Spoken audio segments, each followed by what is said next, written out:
What powered the world's first cities? It wasn't gold or silver or even iron, but it was barley. At its core, the Sumerian economy was agricultural. Farmers drained marshes, dug canals, and turned the land between the Tigris and the Euphrates into fertile fields of barley and groves of date palms. Agriculture was the backbone of Sumerian cities, but Sumer was more than farms. Its temples and palaces dominated much of their system. Priests and kings controlled land, wealth, and trade. The temple was more than a house of worship. It was an economic powerhouse. Temple estates owned herds of sheep and managed flocks for wool and oversaw workshops where laborers spun textiles and crafted pottery. They collected rents, redistributed surplus grain. Acting like a bank, they lent goods or silver.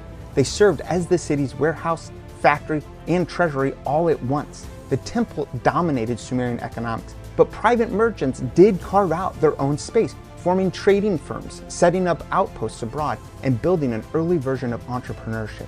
The city-states became centers of industry and trade. The woolen textiles, pottery, and intricate metalwork that they produced traveled across vast trading networks.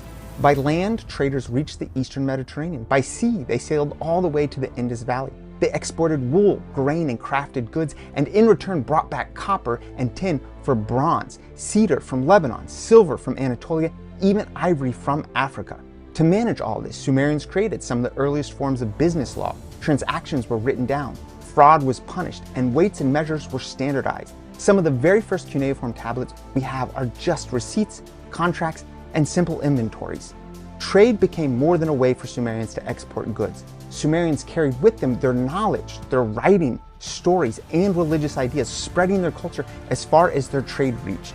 Yet the economy was never stable. With no mountains or deserts to protect them, Sumerian cities were always vulnerable to attack. Rivals fought over trade routes, farmland, and water rights, and sometimes the best economic strategy was conquest. War, looting, extracting tribute became an important part of the Sumerian economy.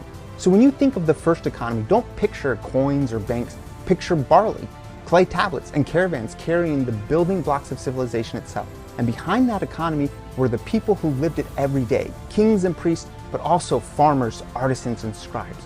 Join me next time as we consider the culture and society of the Sumerians. Don't forget to like, share, follow, and until next time, stay curious.